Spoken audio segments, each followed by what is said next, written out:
So I was not planning to make this today, but there were several things that just came out the other day that I have to talk about now because they actually could be very fun for fans. The Avatar franchise just got a good shakeup in news stories that will give us a look into the future as far as what's coming in the next several months, but also what could be coming in the next few years with a few different projects under Avatar Studios. I think many of you will enjoy some of this, so I definitely recommend that you watch through for the whole video. So let's start with the first story, which is around the franchise's official podcast, Braving the Elements, hosted by Korra and Zuko themselves, Janet Varney and Dante Bosco. It ended its third season a while back after it finally finished covering all of the original Last Airbender cartoon, and now they are returning for season 4 to cover all of the Legend of Korra. We knew this was coming, but we never got a confirmed date for its return, but it's now back May 20th for the first episode. An official report also came out with other big details where they mentioned that they will also be having a good slate of guests to accompany them. As you can see here, these are just some of the names that you will see, and I love this list so far of who we are getting. These are a lot of great and recognizable names. Let me know what your thoughts are and who out of this list you want to see the most.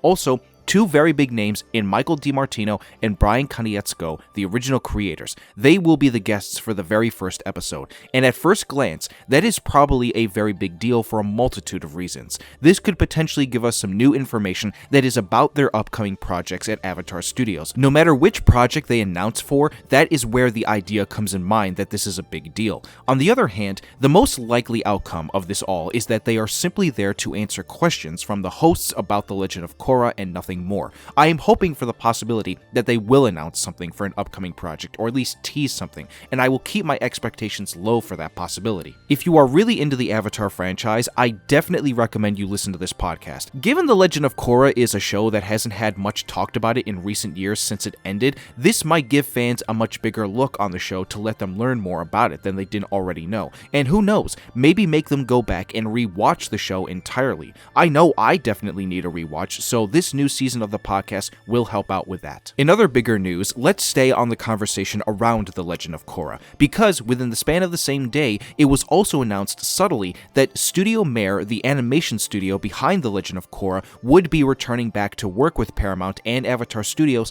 to work on a new Avatar movie. Put aside how you might feel about the Legend of Korra as a whole, one of the most glaring positives about that show when people came out to watch it is that they really loved the animation style, but also its upgraded look to what we got in the early days of when The Last Airbender came out. The announcement comes from Studio Mir's own Twitter account, where they say, Studio Mir is pleased to announce that it has partnered with global entertainment companies Paramount Animation and Nickelodeon Animation to produce a new theatrical animation based on the world of Avatar. This project is a hybrid theatrical animation that combines the traditional 2D animation with a modern CG technology, and it will be produced based on the world of the original series Avatar: The Last Airbender. The production will be led by Marianne Garger, Latifer Oyao, and original creators Brian Konietzko and Michael DiMartino, while director Lauren Montgomery will be in charge of directing, raising expectations. Through this project, Studio Mir will recruit personnel for the 2D animation and CG divisions to strengthen its production capabilities for new animations.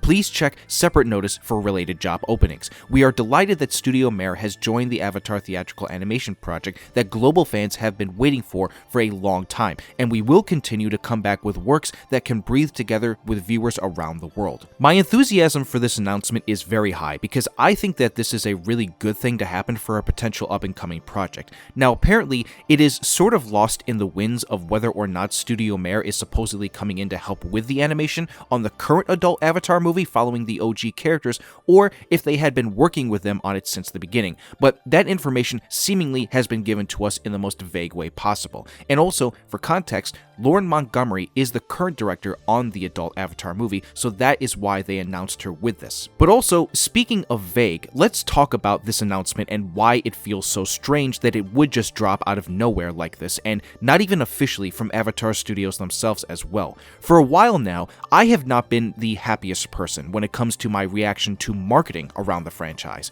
I don't think it's being handled well in my personal opinion when it comes to announcements especially. They all just feel very half-baked, and as a marketing person myself, I just feel like so much more can be done with these kinds of things. The announcement of this animation studio coming back should be a very big deal, but the execution of the actual announcement itself doesn't feel good enough. And as my good friends and fellow Avatar creators, the Avatarist and Airspeed Prime, point out, they too are also feeling my frustration, as you see here with some of their tweets reacting to the news announcement. They, like me, feel how much of the marketing is dropping the ball with these kinds of things, and overall, it just needs to be better. And with that being said, I'm going to end the video there. What do you all think about this news? Let me know down below in the comments. If you did enjoy the video and you want to see more, be sure to drop it a like, and if you are new to this channel, subscribe and turn on that notification bell. Thank you all for stopping by Uncle Iroh's Tea Shop. I hope everyone here has a wonderful rest of the day, and I will see you all soon for more Avatar.